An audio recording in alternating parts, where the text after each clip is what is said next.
All right. Shabbat Shalom. Shalom. First and foremost, before I get started, I'd like to give all praise, honor, and glory to where it's due to Yahweh, Bahashem, Yahweh Shah, Bahashem, Rachakwadash, Yahweh, being the true name of the Heavenly Father, who the word ignorantly and incorrectly calls God, Bahashem in the name, Yahweh Shah, the true name of the only begotten Son, our Lord and Savior, who the word ignorantly and incorrectly calls Jesus Christ, Bahashem, Rachakwadash, in the name of the Holy Spirit.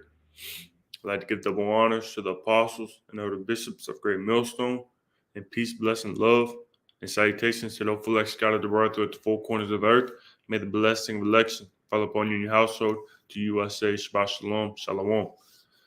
And today, this is your brother Ayawab coming back to you today with another lesson all through the spirit and power of Bashar entitled, as you see it, U.S. Military Nuclear Chief. The big one is coming. Hashtag news report. Again, U.S. military nuclear chief. And this is quotes. The big one is coming. The big one is coming. Hashtag news report.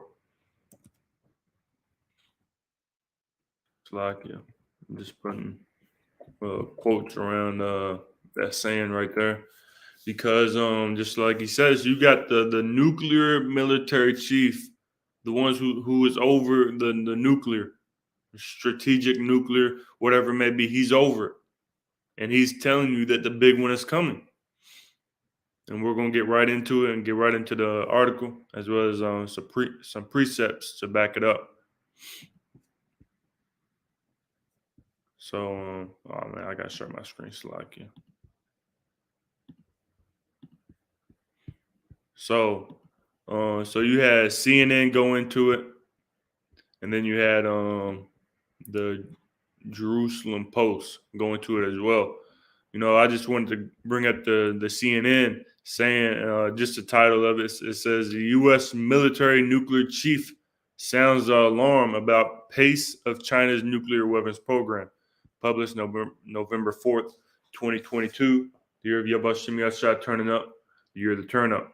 And, you know, I just wanted to get that because it clearly says U.S. military nuclear chief. And when we go into the Jerusalem Post, it really don't say you know, that the nuclear chief, the military nuclear chief. So I just wanted to bring that out. So this is from the Jerusalem Post, again published November 6th, 2022. Today is November 8th, 2022, the year of Yabashim Yeshua turning up. So it says Ukraine war, a warm up. The big one is coming. And U.S. behind in nuclear. Admiral warns. So when you warming up, man, what are you warming up? You warming up for the main event. You know, like when you're doing layup lines during a basketball game. You know, you're doing layups, you running, you stretching, you getting ready for the big game. You're not just gonna go straight into the game, man. You're gonna warm up. You're gonna get your muscles loose. You're gonna get your legs loose. You're gonna get you're gonna get your mind right. And they're saying this, the admiral, the nuclear war chief admiral, is saying that the Ukraine war is just a warm up. It's just a warm up for what? For the big one, for the main event. When you playing, you know, you go before you go into the football game, you're gonna throw some passes, you know, back and forth to get your arm loose, the quarterback, and then the wide receiver, they're gonna catch some footballs, some pigskins, you know, to get their hands warmed up for what? For the game, for the main event. And Shalom to the sisters Zayan, Nawad, daughter of Jerusalem, Shabbat Shalom, Shalom, Yabashim Shabbat, as well as any other Akim or Akwat that may be listening and or watching. Yabashim Yahweh Bahashim Yashar Barkathon. Shabbat Shalom, Shalom. So this is only the warm up, man. And you know, we could have told you this. We could have told you this is just a warm up. This is just, you know, this ain't the main event. This is just the undercard. But you know, it's even more, you know, pressing. It's even more what's the word I'm looking for? You know, I can only think of pressing right now. It's even more pressing when you have the nuclear war chief, admiral, telling you before your face that this is coming. So it says the U.S. Stratcom head warned that China and Russia are out competing America in the nuclear arena, losing deterrence. It says the war in Ukraine is a prelude to greater military challenges to the U.S. in the near future. He didn't say in the distant future. It says in the near future. Let's just give what that word prelude means. You know, I like getting into these words. Definition of prelude. Prelude. And it says an action or event serving as an introduction to something more important. An action or event. So he's saying that the let's close that out. So he's saying that the war in Ukraine is a prelude to greater military challenges to the U.S. in the near future. An action or event serving as an introduction to something more important. The warm-up, prelude, the warm-up, man. Introduction, the opening, the beginning. The beginning right here. The beginning. We're going to get, and that brings to mind 2 Ezra 16. Let's just go ahead and get it. Because this is only the beginning, man. This is only the prelude. What it says, the forerunner. Forerunner goes into a person or thing that precedes the coming or development of someone or something else. A sign or warning of something to come. So this Ukraine war is just a sign and a warning of something that are far more worse to come. It says opener, precursor really going into the same thing, I believe, a forerunner. So let's just go ahead and get that on 2 Ezra 16. This is only the beginning, man. 2 Ezra 16 and verse 17. Yeah, 17. Woe is me, who will deliver me in those days? The beginning of sorrows and great mournings, the beginning of famine and great death, the beginning of wars. Again, the beginning of wars, and the power shall stand in fear. The beginning of evils. What shall I do when these evils shall come? This is only the beginning. It's only the precursor, the forerunner, and it's the beginning of much more and very more terrible things to come in the very near future. In the very near future. It says, and America is continuing on in the article, and America is losing its competitive edge in nuclear weapons capabilities. U.S. Strategic Command head Admiral Charles Richard warned in a speech at the Naval Submarine League's 2022 annual yada, yada, yada, yada, yada. It says, this Ukraine crisis that we're in right now, this is just the warm-up, said Richard. The big one is coming. He's telling this, but in a speech at the Naval Submarine League's 2022 annual yada yada yada update. This is just the warm up, man. He's telling you on the main stage.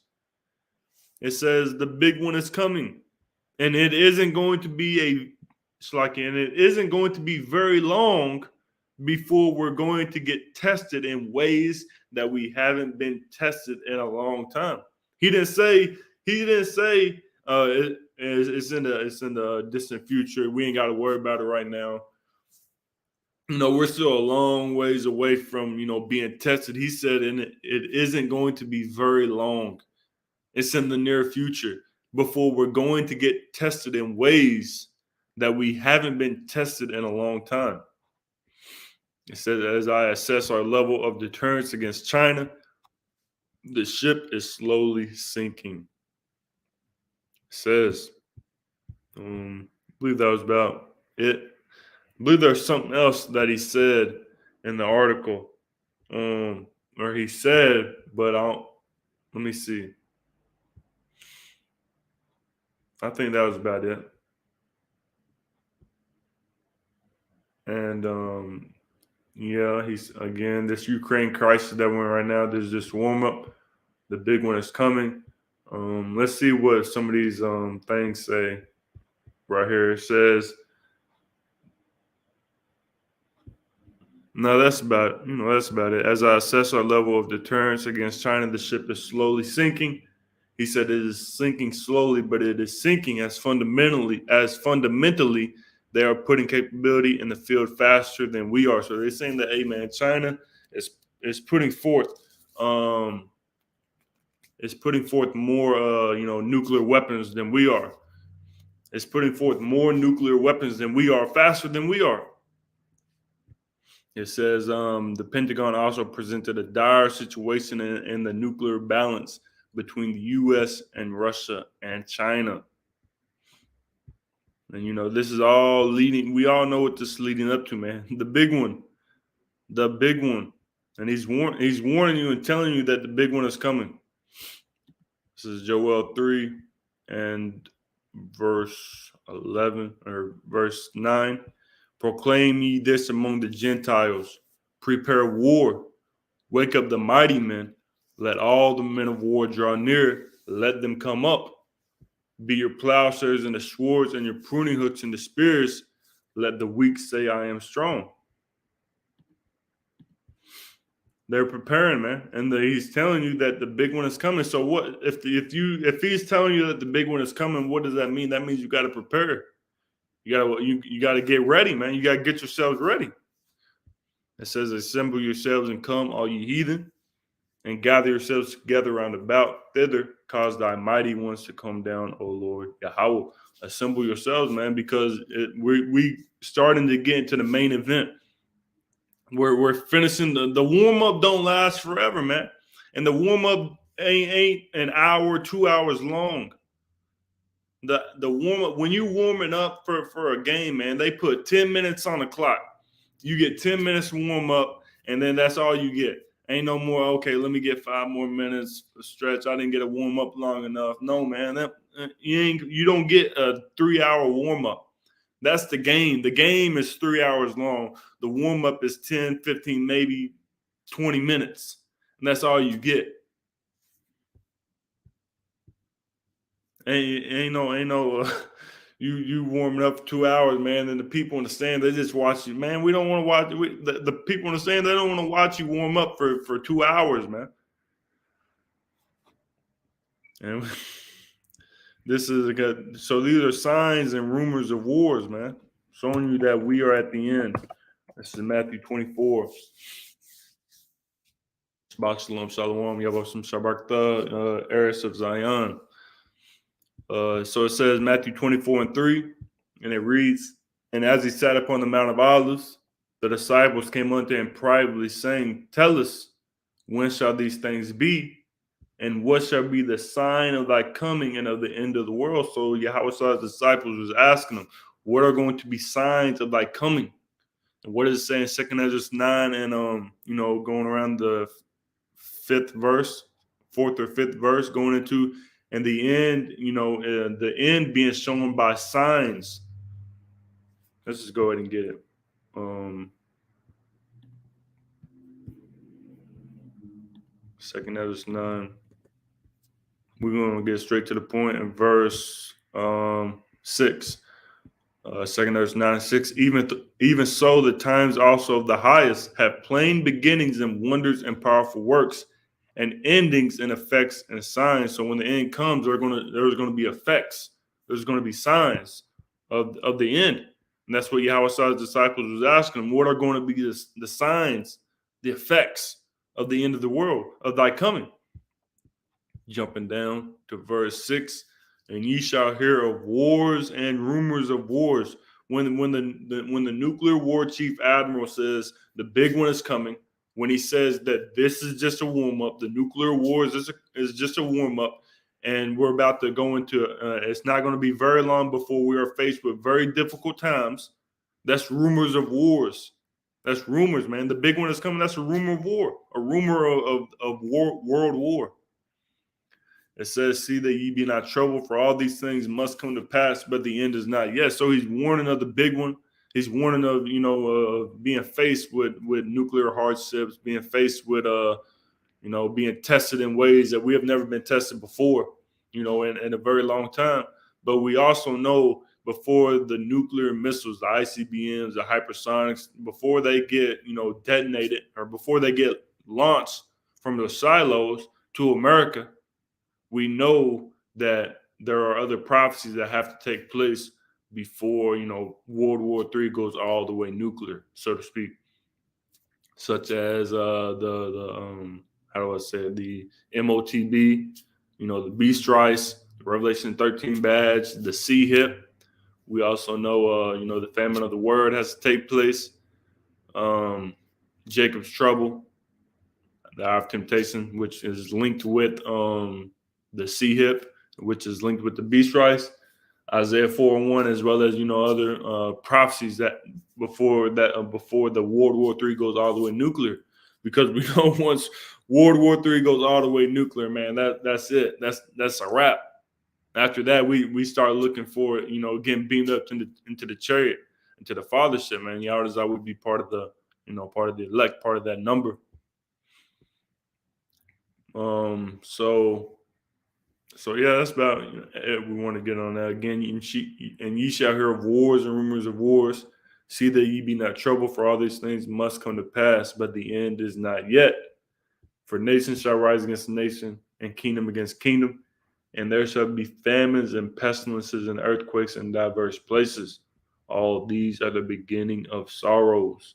And man, when he said the big one is coming, he's not talking about the big one that they be talking about over in California about the big earthquake, the big one, like the movie you see 2012. But hey, don't worry, the big one for that is coming as well. But right here, he's talking about the nuclear big one is coming. Jeremiah 50 and verse, because we'll save this one. Jeremiah 15:22, a sound of battle is in the land and of great destruction. It reads, how is the hammer of, so it says a sound of battle is in the land. That's all we're hearing, man. Battle sounds. Okay, the big one is coming. World War III is here. More nuclear or more invasion. We're not stopping at Kherson or what's it called? The Nord Stream pipeline blown up. That sounds of battle, man. Blow up the Crimea Bridge. That sounds of battle, man. Well, the Russia's saying that we know that that the UK, that Britain blew up the Nord Stream 2, or blew up Nord Stream pipelines as well as the Crimean Bridge. That sounds of battle, man. And you got to think that that there's going to be a retaliatory, there's going to be retaliation, because Russia is bringing out proof that the Britain is the ones who blew up the Nord Stream pipelines, as well as they have proof about the Crimean Bridge, being blown up by Britain. And they already talking to the Britain. They said that they're going to make what the evidence that they have public as well. That is sounds of battle, man. It says, verse 23, how is the hammer of the whole earth cut asunder and broken? How is Babylon become a desolation among the nations? It says, I have laid a snare for thee, and thou art also taken, O Babylon, and thou wast not aware. Thou art found and also caught, because thou hast striven against the Lord Yahweh. Here's the point, verse 25. The Lord Yahweh hath opened his armory and hath brought forth the weapons of his indignation. For this is the work of the Lord power Yahweh of hosts in the land of the Chaldeans. And what are the weapons of his indignation? The weapons of his indignation are the nuclear missiles, the ICBMs, the hypersonics, the nuclear warheads, and that's weapons of his indignation.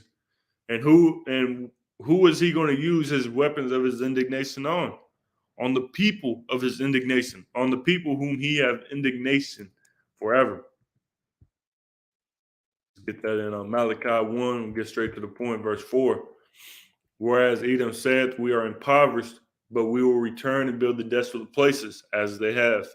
Thus said the Lord Yahweh of hosts, they shall build, but I will throw down, and they shall call them the border of wickedness, and the people against whom the Lord Yahweh hath indignation forever. And that's who the Lord is going to use his weapons of indignation on. Edom, man. On Edom, the so-called white man, generally speaking, Esau, the Edomites. And he's going to fully and completely destroy America, aka Babylon the Great, with thermonuclear missiles, nuclear warheads, and it's going to be overkill, an overkill, man. 200 million nuclear warhead detonations over in America. You don't need that many to destroy America. But that's what the prophecy says, man. That's what the scripture says in Revelation 9. And that's overkill. And there's going to be, if you are on American soil when those 200 million nuclear detonations pop off, when they detonate, you're not going to survive. The only way you're going to be able to survive only way you're going to be able to survive in that day is if you're beamed up into the chariots. And in order for that, you got to be an Israelite, Negro, Latino, and Native American, as well as you got to be part of the elect. So we'll end it off with Isaiah 13 and verse 4. The noise of a multitude in the mountains, like as of a great people, a tumultuous noise of the kingdoms of nations gathered together. The Lord Yahweh Bahashem Yasha of hosts mustereth the host of the battle. The Lord is mustering the host of the battle. When you get that definition of muster, it says to assemble troops, especially if for inspection or in preparation for battle, to assemble, to mobilize, to rally, to summon, to round up, to call up. And that's what the Lord is doing, man. He's getting these nations ready for war. He's getting these nations, mustered up. He's getting them, ready, man, for war. Because that's where everything is leading to. There is no deterring it. There is no stopping it. This is going to happen, man. Verse 5, Isaiah 13:5. They come from a far country, from the end of heaven, even the Lord Yahweh, Bahashem Yasha, and the weapons of his indignation. There's that word again, the weapons of his indignation, the nuclear missiles, to destroy the whole land being America, Babylon the Great. And it's going to happen very soon, man. And the big one is coming. Now, he may be talking about, some low yield nuclear missiles, but when we look at it, man, we're looking at the big one, the one that is going to destroy America completely. But at the same time, he could be talking about a mass nuclear world war. But at the same time, there's going to be, and we already know who the winner is going to be, and we also know that before the big one arrives, man, there's other prophecies that have to be fulfilled. So that's about it. The big one is coming, man. Be prepared, be circumspect, not as fools, but as wise, redeeming the time because the days are evil. And being faithful to the Lord and presenting your bodies as a living sacrifice. So Yahweh, this lesson was edifying to the spirit, to the body, to the fold. Before it off, I'd like to give all praise, honor, and glory to where it's due to Yahweh, Bahashem, Yahweh Shah, Bahashem, Chakodash, double honors to the apostles and other bishops of Great Millstone who were well and who taught us truth, and peace, blessing, and love to those elect scattered abroad throughout the four corners of the earth. I'd also like to say, Barakati Bahashem, Yahweh Bahashem, Chakodash, for putting the spirit on me to do this lesson. Until next time, Shalom, Kwame Shala, and Abba Ba. Shabbat Shalom, Shalom.